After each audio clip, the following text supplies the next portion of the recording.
오늘 시간에는 하나님께서는 지금도 기다리시는가라는 제목으로 함께 말씀의 은혜를 나누기로 합니다.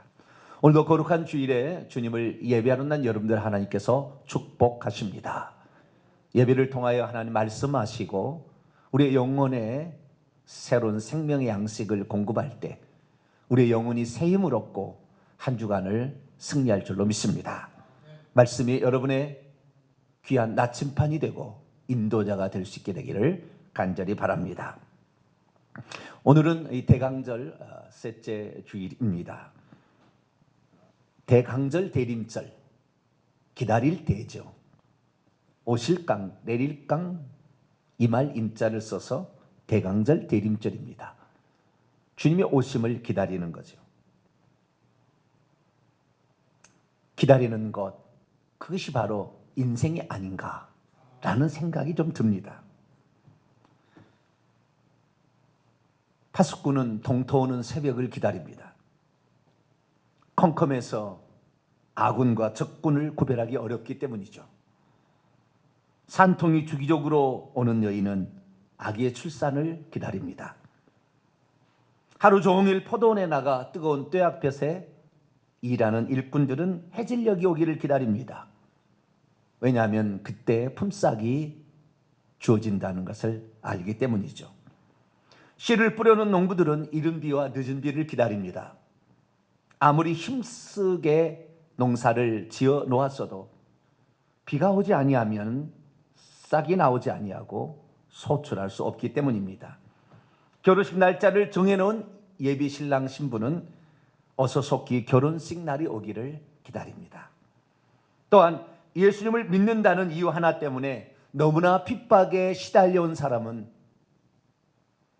마음껏 교회에 나가서 예배 드릴 수 있는 날이 오기를 기다립니다. 어떤 성도는 나도 남들처럼 남편과 함께 남편이 운전하는 차를 타고 교회에 와서 한 자리에 앉아서 예배 한번 드렸으면 소원이었겠다. 그날을 기다립니다. 어떤 사람은 질병으로 고통을 받다가 밤이 찾아오면 그 고통이 더 심하게 되니 어서 이 밤이 지나가기를 기다립니다. 이처럼 사람은 기다리는 존재가 아닌가라는 생각이 듭니다. 성경에 보더라도 기다림을 표현하는 수많은 이야기들과 글들이 나옵니다. 야곱은 기다렸습니다. 여호와여 나는 주의 구원을 기다립니다. 시편 기자는 주의 진리로 나를 기도하시고 교훈하소서 주는 내 구원의 하나님이시니 내가 종일 주님을 기다립니다. 내가 온종일 주님을 기다립니다. 뿐만 아닙니다. 나고 내 영혼은 여호와를 기다리며 나는 주의 말씀을 바라는도다. 파수꾼이 아침을 기다림보다 내 영혼이 주를 더 기다리나니 참으로 파수꾼이 아침을 기다림보다 더하도다. 이처럼 사람은 무엇인가를 기다리는 존재, 이것이 바로 사람입니다. 그러면 우리 인간만 이렇게 기다리는 것이 아니라 또 기다리는 존재가 있을까요? 그 중에서도 우리 하나님께서도 뭔가를 기다리시고 있지는 않을까요? 오늘 우리는 우리 인간만 기다리는 것이 아니라 하나님께서도 우리를 기다리신다라는 측면에 관하여 말씀을 한번 살펴보게 될 것입니다. 오늘 본 말씀은 하나님을 대신하는 주의 천사가 나타나 하나님의 뜻을 전달했을 때 마리아가 하나님의 뜻을 수용할 것이라고 결단하자 천사도 그제서야 그녀의 곁을 떠날 수 있게 되었다라는 그런 말씀입니다. 성도 여러분, 과연 천사도 기다릴까요? 사실 천사는 스스로 바라고 소망하는 것이 없습니다. 왜냐하면 천사는 종으로 지음을 받았기 때문에 시키신 일에 순종할 뿐이지 자기의 소원의 뜻을 가지고 있지 않습니다. 만약 그가 바라고 소망하는 것이 있다고 한다면 그것은 하나님의 소망, 하나님의 뜻을 바라고 있는 것이지 자기 스스로가 이렇게 소망하고 바라는 것은 아닙니다. 그렇다면 전능하신 하나님께서는 우리 인간처럼 무엇인가를 바라시고 또 기다리고 있을까요? 사실 우리 하나님, 전지전능한 하나님께서는 천지를 창조하신 분이기 때문에 무엇인가를 바라거나 기다리실 필요가 없습니다. 그냥 마음에 생각이 드시면 실행하시면 되는 것입니다. 그럼에도 불구하고 왜 하나님은 오늘 본문 말씀에 보니 마리아의 동의와 수용을 기다리시고 있는지 우리는 그 뜻을 알아야 합니다. 그럼에도 불구하고 오늘날 많은 사람들이 하나님의 이 소원이 있다는 것, 하나님이 지금도 기다리신다는 사실을 잘 받아들이지 않습니다. 오늘날 극단적 예정론자들은 하나님은 결코 기다리신 분이 아니라고 합니다. 하나님이 뜻을 세우시고 그냥 뜻대로 시행하고 있다고만 말합니다. 인간의 생각과 뜻은 무시하고 그냥 당신이 가지고 있는 절대 주권제로 그냥 행사하시는 분이라고만 가르칩니다. 그러므로 그분이 행하시고자 하는 일에 어떤 일에도 인간은 거역하거나 대항할 수 없다. 심지어 구원받은 자와 멸망으로 치달을 자까지 창세전에 미리 정해 놓으셨으니 그냥 받아들이라, 이렇게까지 생각하고 있습니다. 그렇다면 이러한 주장들은 과연 진리의 하나님의 말씀으로부터 온 것일까요? 하나님께서는 구원받을 자가 얼마나 될 것인지에 관하여 정해 놓으신 것은 있습니다.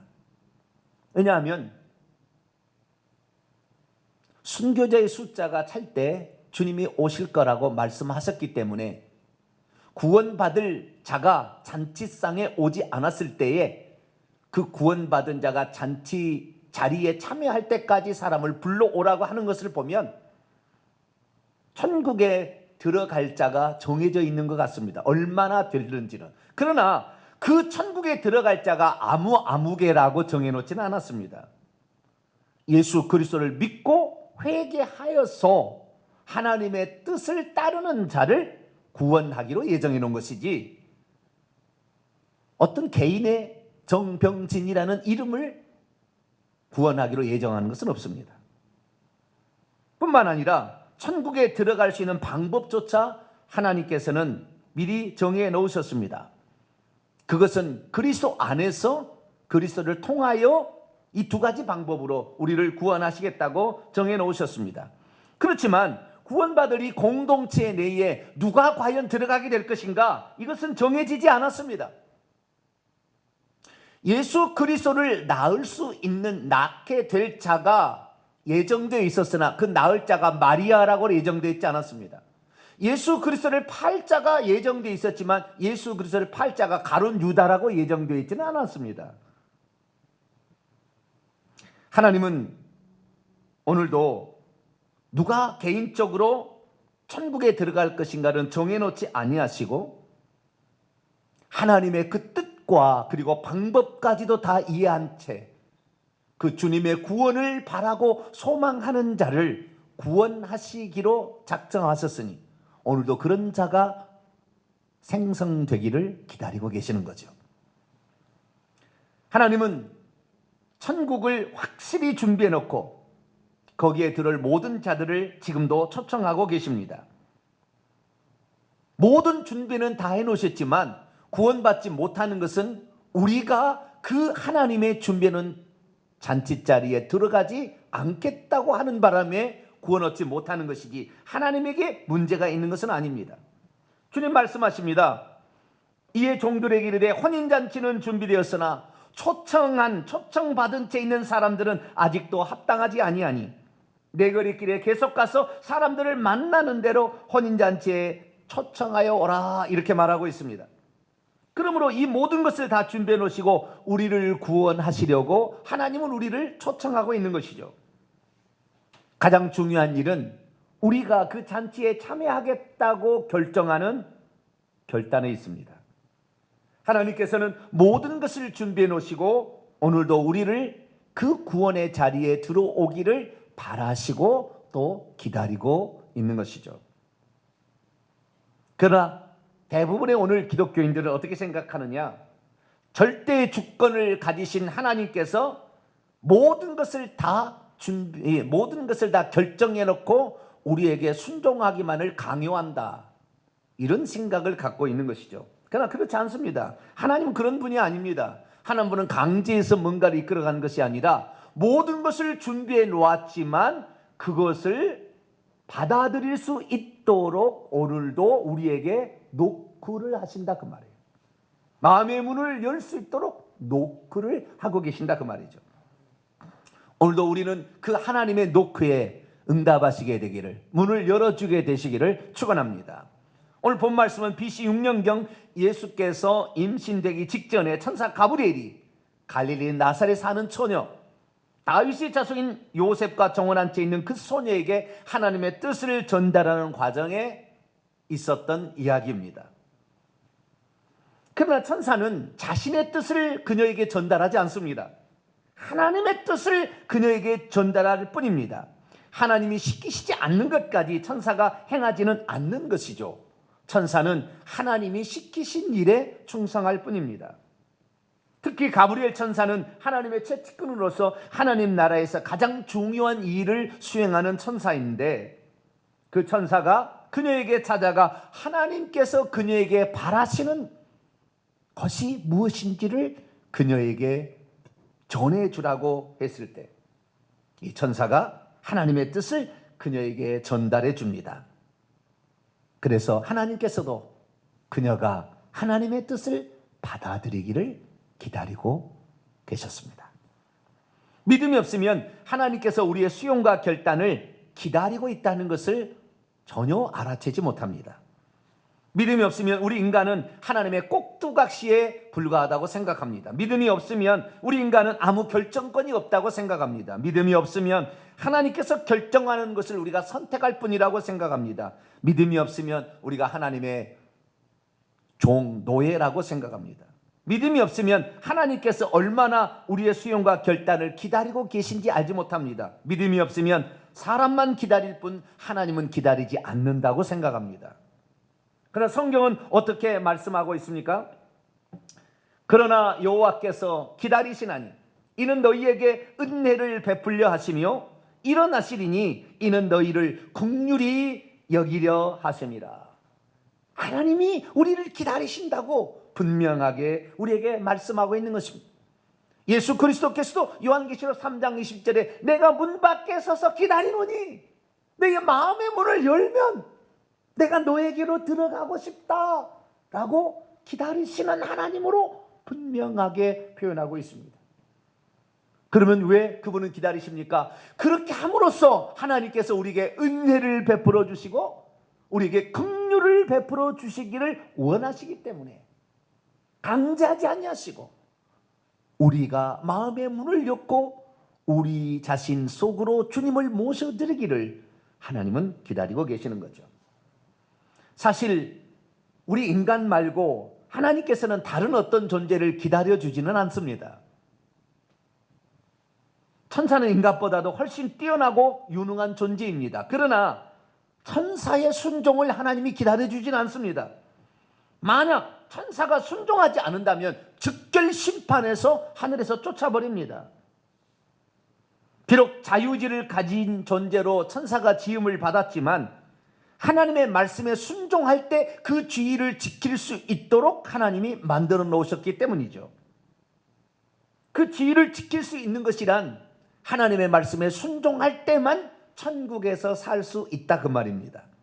그렇지 않냐면 즉결 심판에 넘겨져서 바로 하늘에서 쫓아버리고 지옥 형벌을 받게 하는 것입니다. 그러나 인간은 다릅니다. 인간은 지을 때부터 종으로 지은 것이 아닙니다. 인간은 하나님의 생명을 받아 누리는 하나님의 자녀이자 하늘나라를 상속할 상속자로서 처음부터 그렇게 지었기 때문입니다. 에베소 1장 3절 보면 찬송하리로다 하나님 곧 우리 주 예수 그리스도의 아버지께서 그리스도 안에서 하늘에서 간 모든 신령한 복으로 우리에게 복 주시되 곧 창세전에 그리스도 안에서 우리를 택하사 예수 그리스도로 말미암아 자기의 아들들이 되게 하는 계획을 세우셨습니다. 그래서 누구든지 그렇게 되기를 기다립니다. 천사는 자기의 소원이 없습니다. 하나님의 뜻을 준행해야 됩니다. 만약 하나님의 뜻을 준행하지 않냐고 자기의 뜻을 준행하면 천국에서 쫓겨납니다. 그것이 천사의 지은 목적입니다. 그럼 우리 인간은 다릅니다. 우리는 천국에서 짓지 않았습니다. 우리는 이 땅에서 창조가 됩니다. 그러나 마음의 소원과 뜻을 우리가 갖춘 자만이 결국에 이 땅, 이 지옥될 이 땅을 떠나서 천국으로 들어가게 되는 거죠. 만약 우리가 이 땅에서 소원을 갖지 못한다고 한다면 인간일 필요가 없습니다. 인간은 이 땅에서 소원을 가진 자만이 천국에 들어가게 됩니다. 천사하고 지금 반대로서 우리가 지음을 받게 된 것이죠. 하나님은 말씀하십니다. 우리는 하나님의 자녀로 지었다. 로마서 8장 17절에 자녀이면 곧 상속자, 곧 하나님의 상속자요 그리스도와 함께 한 상속자이니, 그러나 육신이 있기 때문에 우리가 이 땅에서 고난을 겪기도 합니다. 사탄 마귀의 유혹이 있어서 우리가 핍박도 견뎌내야 합니다. 그러나 누구든지 예수 그리스도를 믿으면 그가 이방인이랄지라도 예수 그리스도께서 이루신 그 복음을 믿게 될 때에 그리스도 안에서 모든 자들이 하늘의 상속자가 되고 함께 지체가 되고 한국의 약속에 참여할 수 있도록 하나님이 지은 것이죠. 그러므로 하나님은 우리 인간이 스스로 결단하기를 기다리십니다.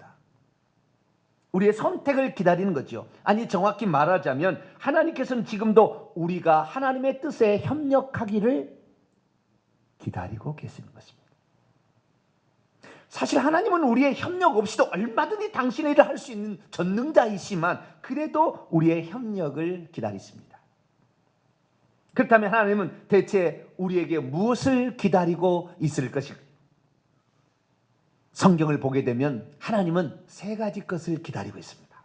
첫째는 하나님께서는 당신이 일하실 근거를 우리가 마련해 주기를 기다리고 있습니다. 이것을 한마디로 요약한다면 기도하기를 기다리고 있는 것입니다. 전능자께서는 오늘도 당신의 뜻대로 마음껏 할 수 있으시나 우리가 기도하기를 기다리고 계십니다. 천사는 그렇게 능력이 뛰어나도 단 한 번도 기도하지 않습니다. 천사는 기도하는 존재가 아닙니다. 천사는 무엇인가를 바라고 소망하는 존재가 아닙니다. 천사는 다만 시킨 일에 순종만 하면 됩니다. 자신의 생각이 따로 있습니다. 아니, 없습니다. 만약에 자신의 생각이 따로 있던 것이 마귀였고 이것이 쫓겨나는 것입니다. 여러분은 혹시 이런 생각을 한 번쯤 해본 적이 있습니까? 하나님께서 천지 만물을 창조하신 후에 생명체를 창조하셨는데 이 생명체가 만약에 잘못되어서 이 생명체가 멸종에 이르게 되었을 때 하나님께서는 또 다른 생명체, 아니 그 생명체를 다시 살려주거나 또 다른 생명체를 만든 일을 왜 하지 않는지, 하나님은 천지 만물을 창조할 때 그때 생명체를 만드신 이후에 두 번 다시 생명체를 만들지 않습니다. 그 생명체가 죽으면 그것으로 끝나는 것입니다. 그래서 지구상에는 수만 종의 생명체가 있다가 사라졌습니다. 그러나 그 생명체가 죽지 않도록 하나님께서 처음 만드실 때 이 종족 번성에 관한 법칙을 만들어 놓으셨어요. 그래서 어떤 열악한 환경 속에서도 살아갈 수 있도록 다 그 체계를 만들어 놓은 거예요. 그래서 그 법칙에 따라서 살게 되면 종족을 번성하고 그리고 이 땅에 살아갈 수 있도록 다 만들어 놓았습니다. 우리는 그것을 이끌어서 자연법칙이라고 부릅니다. 그런데 하나님께서는 이 자연법칙이 아니라 때로는 이 자연법칙을 뛰어넘는 초자연적인 법칙을 사용할 때도 있습니다.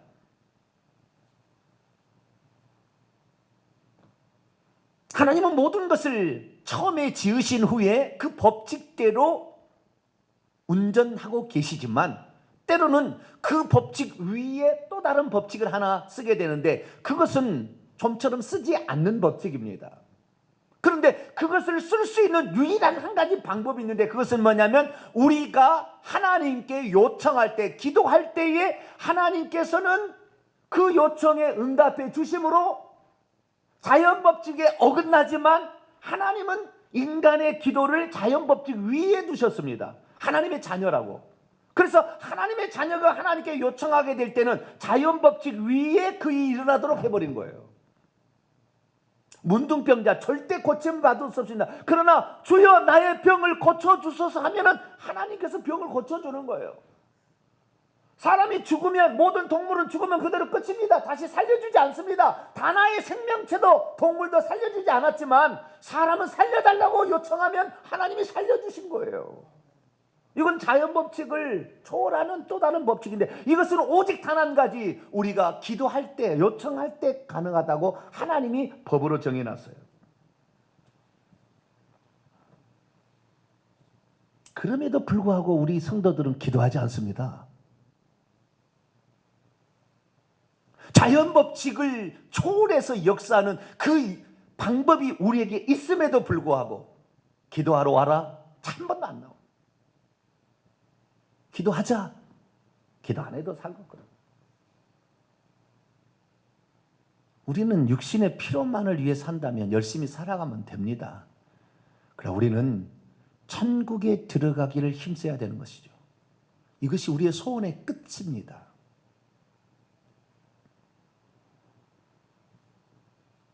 사람은 육신을 가진 존재라 이 땅에 필요한 것을 간구하죠. 그러나 우리나라가 어느 정도 잘 살게 되다 보니까 육신에 필요가 없으면 하나님께 기도하지 않는 것이죠. 그러나 때로는 인간의 한계에 직면합니다. 사가랴와 엘리사벳은 아이를 낳을 수 없는 한계 상황에 직면했습니다. 늘 하나님께 아들을 달라고 그랬지만 그 아들을 달라는 것이 하나님의 뜻과 정확히 일치하지 않은 바람에 기도의 응답이 늦어지고 있었어요. 그런데 사가랴가 분향하는 제사장으로 뽑혀서 성소에 들어가서 분향하게 될 때 그때 하나님의 뜻을 합한 그런 기도를 드린 거예요. 그러자 하나님께서 천사를 보내서 말합니다. 사가랴여 두려워하지 말라. 너의 간구함이 들린지라 내 아내 엘리사벳이 내게 아들을 낳아주리니 그의 이름을 요한이라 하라. 너도 기뻐하고 즐거워할 것이요 많은 사람들도 그가 태어나는 것을 기뻐하게 될 것이다.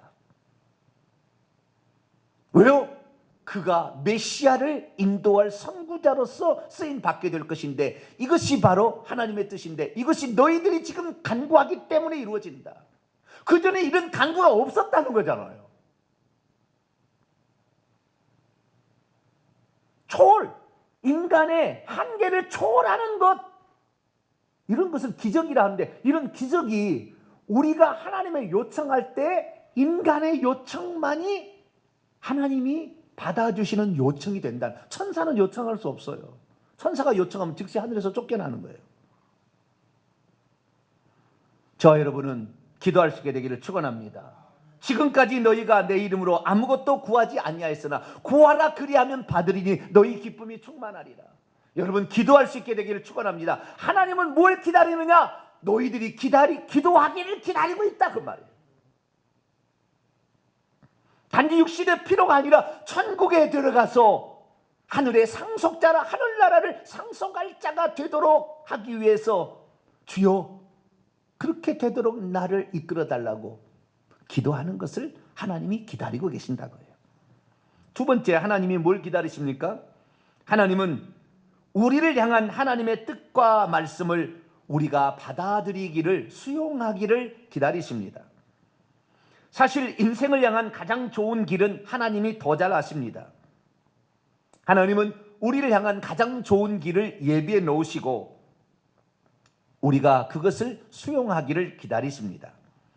하나님께서는 마리아를 향한 하나님의 계획을 가지고 있었습니다. 그것은 수용하기만 하면 만대의 복이 일컬음을 받을 수 있는 내용이었습니다.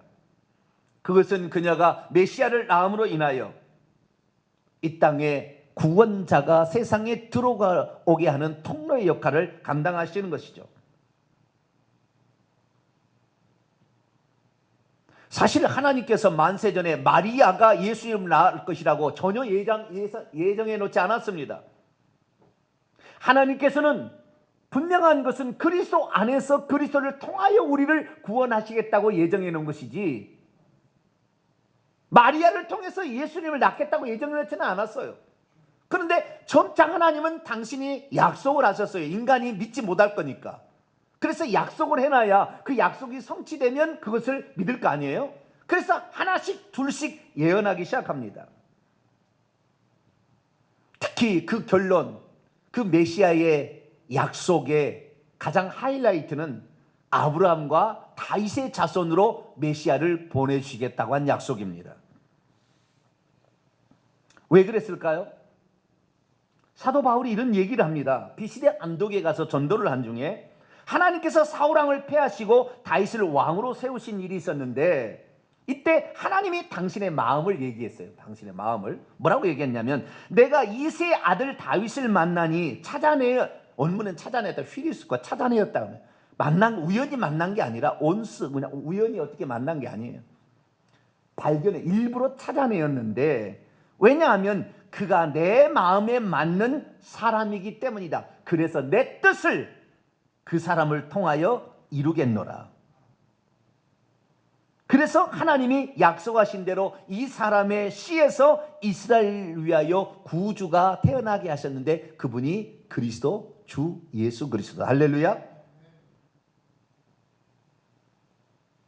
그래서 이 다윗의 자손으로 주님이 메시아를 보내주시겠다고 약속을 했는데, 다윗은 BC 1040년에 태어나서 이 BC 970년에 70세를 살고 죽습니다.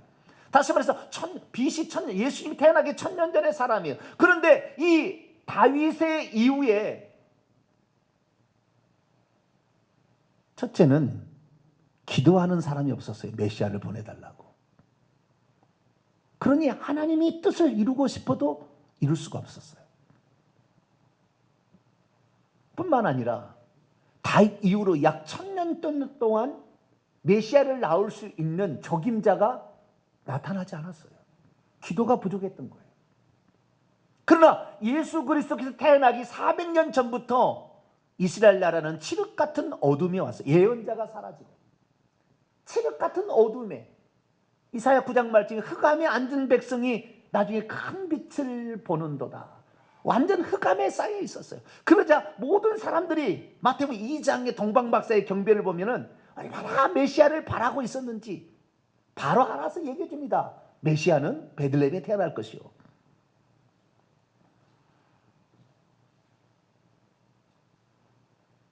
그런 기도가 차기 시작하니까 어느 날 갈릴리 나사렛에 합당한 한 여인이 태어나서 살고 있는 것이죠. 하나님께서는 그래서 그녀에게 찾아가서 말합니다. 하나님께서 당신의 메시아를 보내주는데 인간의 허락을 받고 안 받고 상관없이 그냥 보낼 수도 있잖아요. 그런데 그렇게 하지 않은 거예요. 그 이야기는 제가 좀 이따가 하겠습니다. 하나님은 우리가 그 뜻을 이루시기를 바라시는 거예요. 하나님은 강제하지 않습니다. 제가 우리 성도들에게 막 강제하지 않아요. 그건 하나님의 마음이 그래서 그러는 거예요. 기다리는 거예요. 기다림이 오래됐어요.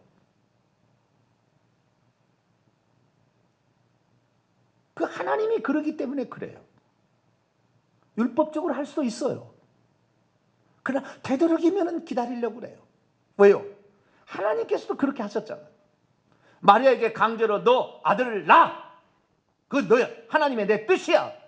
너는 그것 때문에 존재해. 왜 그걸 몰라? 이렇게 할 수도 있었어요. 그러나 그렇게 하지 않습니다.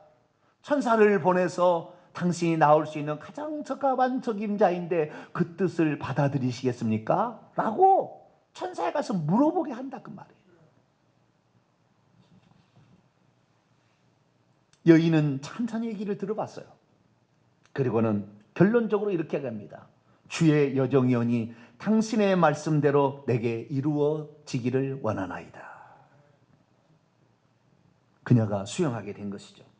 그러나 이것만을 하나님이 기다리고 있는 건 아닙니다. 하나님은 우리가 기도하기를 기다리고 계시고 하나님의 뜻과 계획과 그리고 하나님의 말씀이 우리 안에서 이루어지기를 기다리고 계실 뿐만 아니라 또 하나 기다리는 게 있는데, 그것은 그 뜻을 이루기 위한 우리의 수고와 헌신을 기다리고 계십니다. 우리가 그 뜻을 순행하기까지는 수많은 난관과 역경이 험난한 길이 예고되어 있습니다. 만약 마리아가 이 처녀 상태에서 임신을 수용하게 된다면 파혼은 당연지사요, 잘못 걸렸다가는 돌에 맞아서 죽게 될 것이 뻔했습니다. 그러나 마리아는 그것이 하나님의 뜻이라 한다면 내게 어떤 어려움과 역경이 찾아온다 할지라도 나는 하나님의 뜻을 이루기 원합니다 라는 그런 고백과 결단을 하게 되는 것이죠. 그러자 하나님께서 그 여인을 만대 복 있는 여인으로 만들어 주시는 거예요. 임신 사실이 새어나가지 않도록 보호해 주시는 것이고, 그 아이가 언제 태어난지 모르도록 요셉을 통하여 태어나기 전에 자리를 옮겨버림으로 언제 아이가 태어난지를 모르게 해서 전혀 그 아이가 외간 남자의 아이라 또는 다른 아이라고 생각지 못하게 만든 거예요.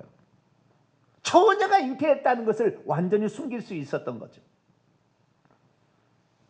그렇습니다. 하나님께서 우리를 향한 뜻은 거저 성취되는 것은 없습니다. 그것을 우리가 이루는데 엄청난 희생과 아픔과 역경, 땀 흘림이 기다리고 있다 할지라도 이것이 나를 향한 하나님의 뜻이라고 한다면 기꺼이 그것을 하겠다고 굳은 각오와 결단하면서 준행해 나가는 것, 이것을 하나님께서 오늘도 기다리고 있다는 것입니다. 믿음이란 하나님께서 우리를 기다리고 있다는 것을 깨닫는 것입니다. 믿음이란 그분의 뜻이 이루어지기를 기도함으로 하나님의 기다림에 부응하는 것입니다. 그분의 뜻이 내게서 이루어지도록 주님의 말씀을 수용하는 것입니다. 믿음이란 하나님의 뜻이 내게 이루어지도록 하는 데 있어서 어떤 어려움과 역경이 찾아온다 할지라도 그것을 감내하겠다고 결단하는 것입니다. 만약 그녀가 이러한 결단을 하지 않았다면 천사는 그녀의 곁을 떠나갈 수 없습니다. 천사는 이 땅에 그녀가 수용하기까지 그녀에게 정확하게 그 사실을 일러줘야 되는데,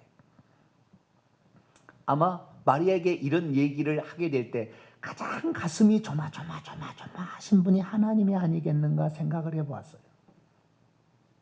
만약 이 인간이, 이 마리아가 천사가 전해준 하나님의 말씀을 듣지 않는다면 또 언제 이런 적임자가 나타날 것인가? 언제 또 인간이 그렇게 많이 기도를 해서 그 기도를 축적해 놓을 것인가?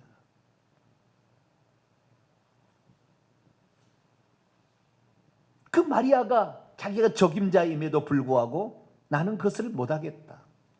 나는 내 인생을 그런 위험에 빠뜨린 일을 나는 하지 않겠다. 나는 고난의 길을 걸어가지 않겠다. 나는 수고와 헌신의 길을 걸어가지 않겠다. 결정해버린다면 물거품처럼 사라질 것이기 때문이죠.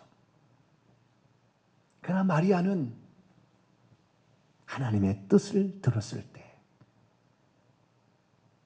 내가 이 땅에 존재하는 목적이 어디 있었는가를 깊이 생각합니다. 깊이 생각했다고 나와요, 성경. 이것을 내가 수용할 것인가 말 것인가. 그때 마리아가 결단합니다. 내가 주님의, 나는 자녀지만 주의 말씀을 따르고자 하는 사람이 되기를 원합니다. 주의 말씀대로 내게 이루어지이다. 그랬을 때에 결국에 그 천사가 그 마리아의 승낙을 받고 천국에 올라가서 하나님께 그 사실을 보고하게 됩니다. 사랑하는 성도 여러분, 천사는 결코 스스로 있는 존재도 아니고 스스로 어떤 소원을 가질 수 있는 존재도 아니며 스스로 어떤 결단을 하는 존재도 아닙니다. 그래서 천사는 단 한 번 기도하지 않습니다. 천사는 단 한 번도 소망하지 않습니다. 우리 인간만이 기도할 수 있고 기도해야 되며 우리 인간만이 소망할 수 있는 거예요. 우리 인간만이 할 수 있는 이 놀라운 사실을 우리에게 주어 주었음에도 불구하고 우리 인간은 지금 어떻게 살고 있습니까? 하나님은 우리를 창조한 창조이시만 당신의 형상대로 지음받은 인간에게만큼은 우리가 협력해 주기를 기다리고 있다는 것이죠. 당신의 뜻대로 모든 것을 강제할 수 있음에도 불구하고 우리가 주님의 뜻에 순종하기를 기다리고 있다는 거예요. 왜 그럴까요? 전 두 가지 정도로 왜 이렇게 하나님이 기다리시는가? 두 가지 정도 요약해 봤습니다. 하나는 무엇입니까? 하나님께서 우리가 장차 천국에 들어가서 살게 될 텐데 천국에서 누릴 복을 주시려고 하는데 천국에서 주실 복을 받을 근거가 있어야 줄 거 아니에요? 그런데 우리가 아무것도 행하지 않은데 이 극단적 예정론자처럼 우리는 아무것도 안 해도 그냥 하나님 다 하신다. 뭘 그러면 하나님 주시겠습니까 우리에게? 그거 아닙니다. 그거 완전 잘못된 것입니다. 구원을 위한 모든 준비는 하나님이 다 해놓지만 그러나 그것을 받아들이고 그것을 수용하고 그것을 받아들임으로 인하여 나에게 다가올 환난, 풍파, 어려움이 있다 할지라도 그것을 견뎌내는 분량만큼 하나님께서는 천국에서 복을 주시는 거예요. 그런데 그것이 어렵고 힘드니까 결단하지 않는 거예요, 사람은. 왜 하나님께서는 우리를 기다리고 계시느냐? 강제해서 당신이 시켜버리면 그건 종이기 때문에 천사처럼 상을 줄 수가 없다 그 말이에요. 우리 스스로가 자녀이기 때문에 결단해야 나중에 천국에서 그 결단한 만큼 줄 수 있다 그 말이에요. 근데 우리가 결단하지 않는 거예요. 1년 신앙생활, 2년 신앙생활, 10년 지나도 똑같은 신앙생활. 하나님 앞에 헌신하지 않는 거예요. 줄 상급이 없는 거예요, 천국에서. 천국에서 정말 많은 것을 영원토록 누리도록 하나님이 준비하고 계시는데도 천사가 수많은 일을 해봤자 상급 하나도 없습니다. 그들은 시킨 일을 하기 때문에. 그러나 우리는 하나님이 우리를 문을 놓고 하시잖아요. 여러분, 그 주님이 놓고 하는 그 문을 놓고 하실 때에 여러분의 마음 문을 여시고 마리아처럼 깊이 생각하세요. 그래서 그것을 여러분이 수용하게 될 때에 그리고 그것을 수용함으로 나에게 닥칠 어려움이 있다는 것을 알면서도 이것이 하나님이 나를 위한 뜻이라고 생각한다면 여러분이 결단하고 순종하고 행동으로 옮긴 만큼 천국에서 하나님께서는 상속자로서의 엄청난 영광을 여러분에게 안겨줄 줄로 믿습니다. 두 번째는 그렇게 우리에게 결단을 요구하시는 것은 우리가 장차 죽을 때에 구원받을 수 있는 사람으로 변화되고 있는지를 하나님이 확인하고 싶어서 그러는 거예요. 이 사람이 과연 죽을 때 온전한 믿음으로 죽을 수 있을까? 그래서 한 번씩 노크해 보는 거예요. 그래서 그 노크를 우리가 받아들일 때 너는 천국에 들어갈 자로서 준비가 되어지고 있구나. 근데 우리가 하나님이 노크하시는 노크를 늘 거부하면 우리는 결국에 마지막에 죽을 때 하나님은 만홀히 여김을 받지 아니한다. 하나님은 그때 갑자기 마음을 바꿔서 여러분을 받아주지 않습니다.